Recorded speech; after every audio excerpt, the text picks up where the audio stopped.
양해를 좀 부탁을 드리겠습니다.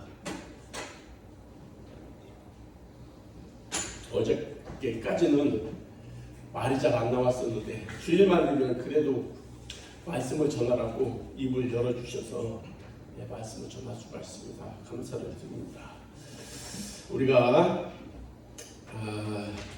우리에게 가장 제일 큰 축복은 뭐니 해도 돈이라고 생각하죠.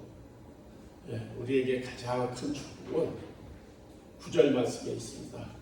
부르심을 입었다고 했습니다. 정말 하나님의 그 부르심은 우리 인생에서 최고의 축복이라는 걸 잊지 마시기 바랍니다.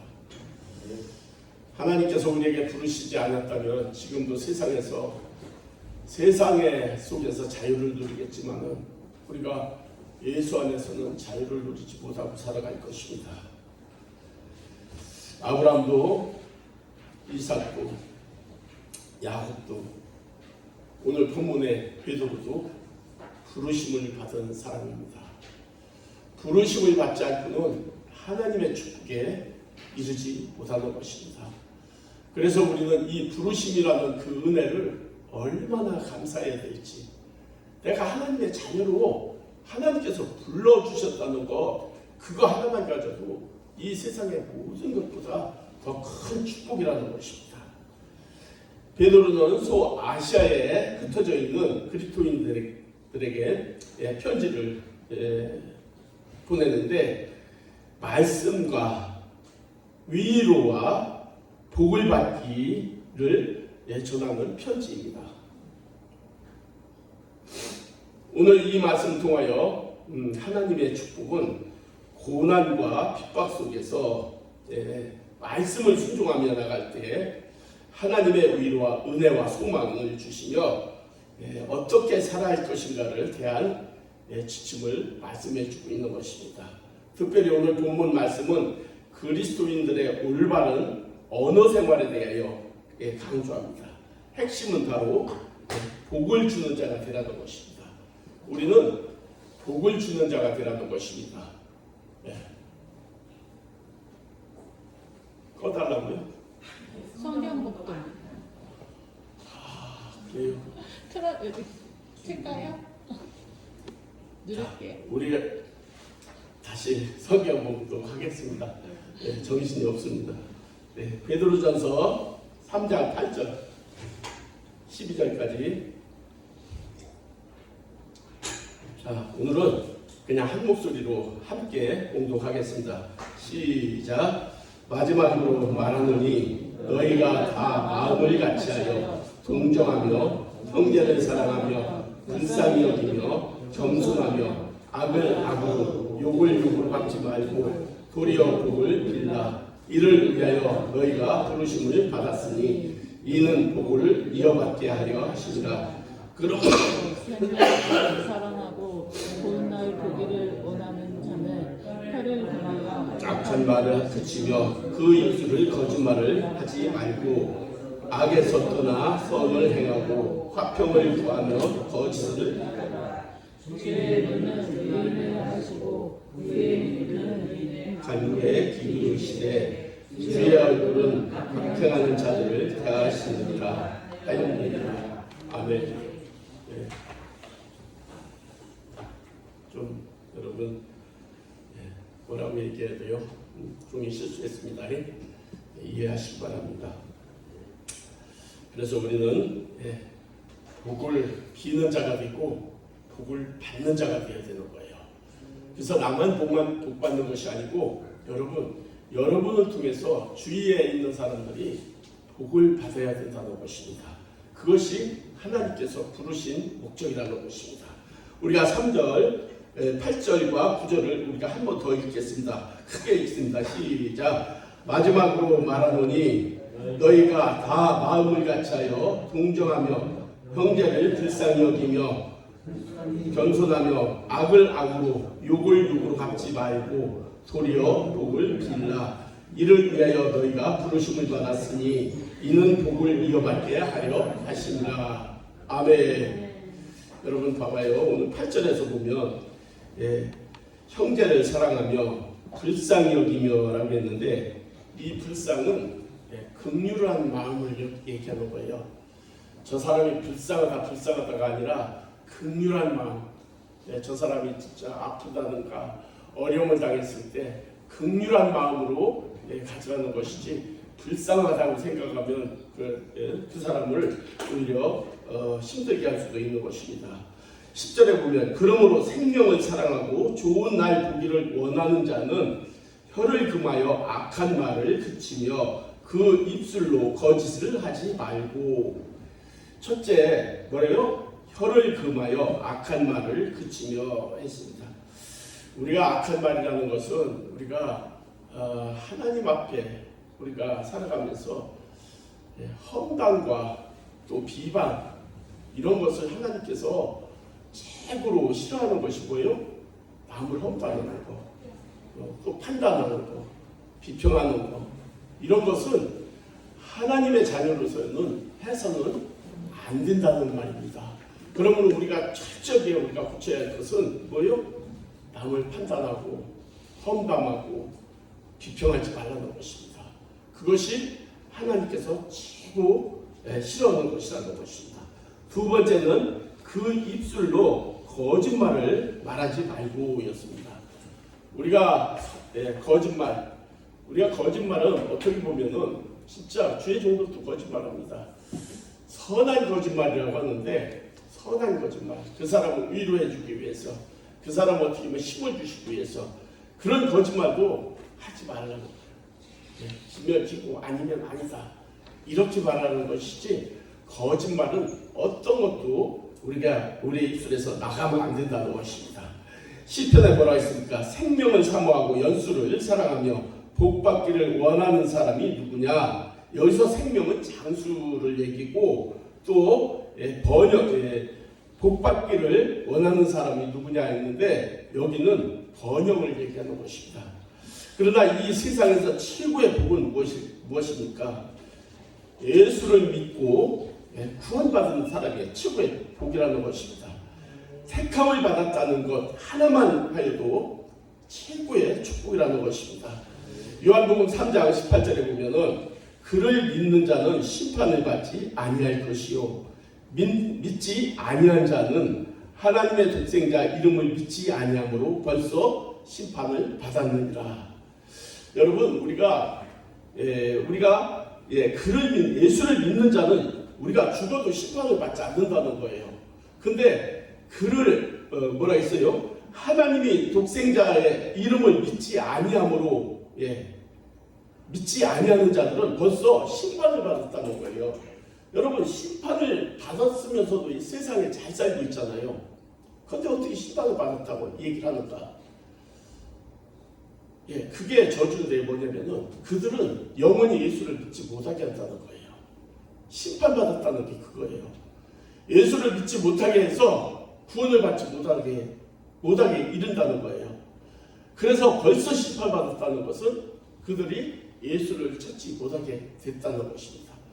그러므로 우리가 예수 믿는 것에 대해서 우리가 얼마나 감사해야 되는 건지, 우리가 오늘 말씀을 보면은 예수를 믿는 것도 하나님께서 믿게 해주셔서 우리를 이 자리에 불러주셨고, 믿지 않는 자들은 벌써 심판을 받았기 때문에 그들은 이 자리에 올 수가 없다는 것입니다. 그래서 우리가 얼마나 하나님을 믿는 것이 축복인가를 알아야 되는 것입니다. 우리가 최고의 축복은 하나님을 믿고 영원한 생명을 얻는 것입니다. 여러분 오늘 또 이렇게 예배 자리에 나온 여러분들은 정말 하나님께서 기뻐하십니다. 하지만 우리가 하나님의 믿는다 하면서도 정말 예배를 소홀히 하고 또 삶 속에서 믿음대로 살지 않고 이렇게 살아갈 때에 우리가 무엇을 믿음이라고 할 수 있는가 한번 생각해 봐야 돼요. 믿음이란 삶 속에서 있잖아요.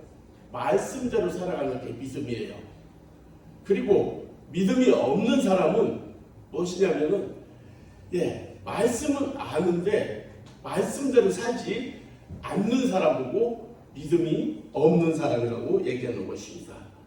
오늘 8절에 베드로전서 1장 8절에 예수를 너희가 보지 못하였으나 사랑하는도다. 이제 보지 못하나 믿고 말할 수 없는 영광스러운 즐거움으로 기뻐하니 믿음의 결국 곧 영혼의 구원을 받음이라 했습니다. 우리가 12 제자들한테는 예수님이 다 보여주고 들려주고 만져줬지 않습니까? 근데 우리는 예수님을 보지도 못하지만 예수를 믿는 것이 얼마나 큰 축복인가를 얘기하는 것입니다. 예수를 보지 못하고 우리가 예수를 믿을 때 우리가 기뻐한다는 거예요. 성령으로 말미암아 예수를 진짜 증거할 수가 있고 정말 하나님의 말씀을 깨달아 알 수가 있고 우리가 기뻐하며 살아갈 수 있는 것인데 그것이 뭐냐면 영혼의 구원 받음이라는 것입니다. 그럼 우리가 어떻게 하면 생명을 소유하고 복을 비는 자로 살고 축복의 통로가 되겠습니까? 그 비결은 10절 중반에 이하에 이렇게 나옵니다. 혀를 금하여 악한 말을 그치며 그 입술로 거짓을 말하지 말라. 우리가 혀를 금한다는 것은 무엇이냐면은 우리가 세상에서 진짜 살아가면서 혀를 금한다는 게 쉬운 일은 아니잖아요. 정말 말이 많잖아요. 내 생각대로 말하잖아요. 내 속에 있는 것이 나오잖아요. 그렇기 때문에 혀를 금하는 것이 좋다는 것입니다. 그러므로 말을 많이 하는 것이 아니라 꼭 필요한 말, 정말 그런 말만 해야 된다는 것입니다.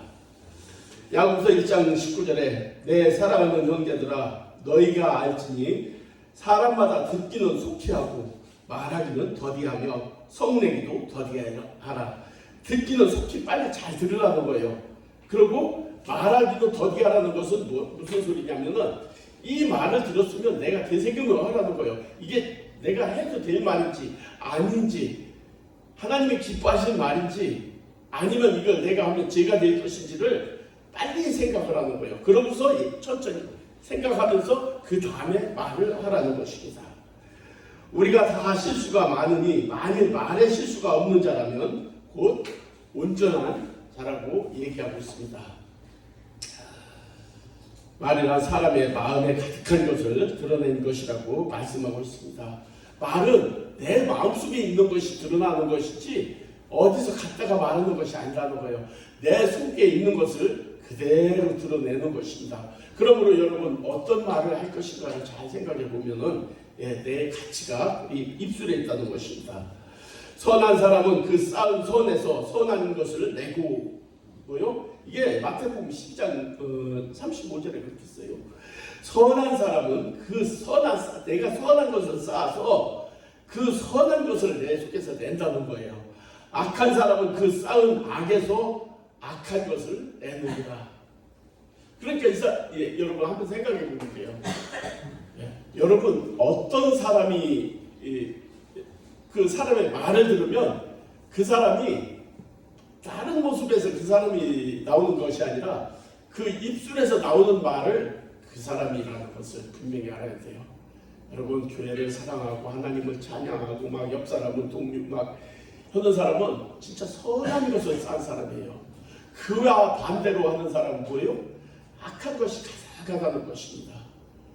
그러므로 우리가 정말 말을 할 때 조심하고 내가 이거 잘못된 말을 할 때는 빨리 기도를 해야 돼요. 하나님 내 속에 있는 이것을 하나님 바꿔달라고 고쳐달라고. 그래서 내 속에서 선한 것이 나와야 된다는 것입니다.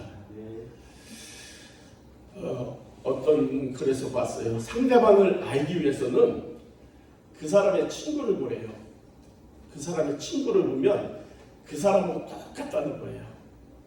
사람은 자기 성향, 자기 취미, 자기 생각 이런 것을 딱 가진 사람, 그 사람들끼리 만난대. 그러니까 그 사람하고 어울리는 사람들을 보면은 그 사람이 그 사람이라는 거예요. 그러니까 그 사람을 알려면 그 사람의 친구를 알라고 하는 것입니다. 왜냐하면 여러분 우리가 친구를 사귀는 것은 최고의 축복입니다. 근데 친구를 잘못 사귀면은 최고의 정말 멸망의 길로 가는 것입니다. 여러분들은 친구를 잘 사귀어서 이 자리에 다 왔잖아요. 그래서 여러분들은 뭐요? 복을 받는 사람들이에요. 복을 나눠줄 사람들이에요. 네. 그리고 상대방을 알려면 내가 폭삭망했을 때 그 사람이 어떤 사람인가 알 수 있대요. 저도 그전에 조금 잘 나갔을 때는 1억 빌리는 것을 전화 몇 통하면 빌렸어요. 근데 제가 모든 자산 다 잃고 내가 어렵다 소문이 쫙 났어요. 내가 돈 빌리려고 아니라 다른 목적을 가지고 좋은 목적을 가지고 전화를 해도 바쁘다고 안 받고 야 좀 이따 전화해 줄게 하면은 그냥 전화가 안 오고. 여러분 그게 친구가 아니라는 거예요. 목적을 이루기 위해서 주위에 같이 있는 사람 있지 친구가 아니라는 거예요. 정말 친구라면은 여러분 유대인들은 말이죠. 한 사람이 망하면은 그 사람들 그 한 사람 망한 사람을 위해서 각자 주위 사람들이 돈을 걷어요. 돈을 걷어가지고 그 사람이 회복될 때까지 도와주는 거예요. 그래서 그 사람이 사업이 번성하고 번창해서 안정권에 들으면은 너도 그렇게 하라는 거예요. 근데 한국 사람은 뭐예요? 아니 세상 사람은 뭐예요? 너가 망해야 내가 산다는 거예요. 예를 들어가지고 이 식당이 한 5가운데 쭉 있어요. 있는데 한 사람이 망하면은 가서 진정한 마음으로 위로해 주는 것이 아니라 속으로 진짜 겉으로는 뭐 위로해 줄 수도 있지만 잘 망했다는 거예요. 20% 나한테 손님이 오지 않겠느냐 이거예요. 여러분 내가 어려움을 당했을 때 진정한 친구는 진짜 그때 도와주는 사람이에요. 그때 위로해주고 곁에 떠나지 않는 사람이 진정한 축복이라는 것입니다. 그래서 여러분 우리가 친구를 사귀어도 좋은 사람, 정말 생명 있는 사람을 사귀고 친구를 잘못 사귀면 그냥 나락으로 떨어지는 거예요. 사기꾼을 만나면 사기꾼 되고 마는 거예요. 사기꾼은 정말 이 달란트, 입술에 달란트, 마귀의 달란트가 들어있어요. 그래가지고 뭐라고 하면 상대방이 그걸 듣고 혹혹 해놓은 거예요. 그게 그냥 그런 게 아니에요. 그 마귀가 그 사람에게 입술에 그런 권세를 주는 거예요. 마귀의 권세거든요. 근데 내가 막 이렇게 하면 그 사람이 홀랑 넘어와서 그 편으로 싹 가는 거예요. 이게 사기꾼도 입술에 권세를 주는데 누가 주느냐? 마귀가 준다는 거예요. 그래가지고 그런 사람들끼리 뭉치면은 그런 힘으로 또 세진다는 것입니다.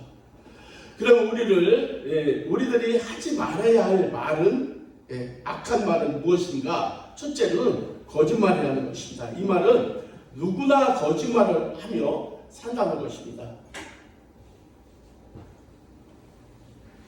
여러분 저도 거짓말을 하지만 여러분들도 거짓말 안 씁니까? 합니다. 자녀들에게도 좋은 거짓말도 하고 나쁜 거짓말도 합니다. 근데 목적은 죽을지 몰라도 다 나쁜 것이라는 것입니다. 입술로 거짓말을 하지 말라고 오늘 명령하는데 악한 말을 그치며 그 입술로 거짓말을 하지 말고 했습니다. 그것은 아담으로부터 내려오는 원죄의 근성이요. 왜냐하면 아담과 하와가 이 교만과 이 하나님처럼 높아지려는 그런 교만으로 하나님 앞에 거짓말을 하기 시작했잖아요. 근데 그게 우리에게도 그게 거짓의 그 본성이 이르게 된 것입니다. 하나님은 정직한 자의 입술을 기뻐 받으신다고 했습니다. 날마다 삶 속에서 선한 영향력. 여러분 우리가 둘 중에 하나예요. 내가 삶 속에서 선한 영향력을 끼치며 살 것인지 아니면 정말 거짓을 행하면서도 내 목적을 이루며 살 것인지를 두 가지를 여러분 결정된다는 것입니다. 그러므로 우리 하나님을 믿는 하나님의 자녀들은 선한 영향력을 끼치며 살아갈 때 하나님이 기쁨을 주십니다. 또 하나님이 우리에게 믿음을 주셔서 그 말씀대로 살아갈 수 있는 그 성령을 충만케 해줄 것입니다. 우리가 믿음이 없으면은 성령이 우리가 임하지 않지 않습니까? 그러면 우리가 예수를 믿는다 하지만은 그 말씀대로 살 수가 없어요. 내 목적에 따라서 예수를 믿지만 살아가게 되는 것입니다. 그러므로 하나님과의 관계는 더욱 멀어질 수가 있다는 것입니다. 오늘 둘째 보면은 이스라엘 백성들이 하나님의 권능으로 출애굽한 그 광야에서 가장 많이 한 것이 뭐냐면은 원망하고 불평했던 것을 볼 수가 있습니다. 그러나 물이 없다고 원망합니다. 고기가 먹고 싶다고 원망하고 차라리 죽었으면 좋겠다고 원망하는 것입니다. 하나님께서는 이걸 다 들었다고 했습니다. 민수기 14장에 보면 나를 원망하는 이 악한 회중에게 내가 어느 때까지 참으랴. 이스라엘 자손이 나를 향하여 원망하는 바 그 원망하는 말을 내가 들었노라. 그들에게 이르기를 여호와의 말씀에 내 삶을 두고 맹세하노라. 너희 말이 내 귀에 들린 대로 내가 너희에게 행하리니. 하나님은 여러분 밖에서 무슨 말을 하더라도 이 온 세계에 일어난 모든 말하는 것을 다 듣는다는 것입니다. 그래서 우리가 우리 말한 대로 행한다는 거예요. 우리가 선한 일을 행하면 우리가 하나님께서 선한 말을 하면 그 선한 말을 다 듣고 계시는 거예요. 우리가 악한 말을 하면 하나님께서 다 악한 말을 듣는다는 거예요. 그래서 여러분 그 갈렙과 여호수아는 긍정적인 얘기를 했잖아요. 하나님께서 칭찬해 줬어요. 나머지는 너희 내가 들은 대로 행하리라. 여러분 그 광야에서 다 죽었어요. 가나안 땅에 못 들어갔어요. 20세 이상은 못 들어갔어요. 그래서 우리가 입조심하는 것이 뭐냐면은 첫째는 우리가 복을 받게 하고 복을 나눠주게 하는 그런 사람이 되는 것입니다. 그리고 우리의 입술이 하나님 기뻐하는 그런 입술이 되면은 하나님께서 우리에게 정말 성령으로 늘 기쁨과 감사한 마음을 허락해 주신다는 것입니다. 야고보서 5장 9절에 형제들아 서로 원망하지 마.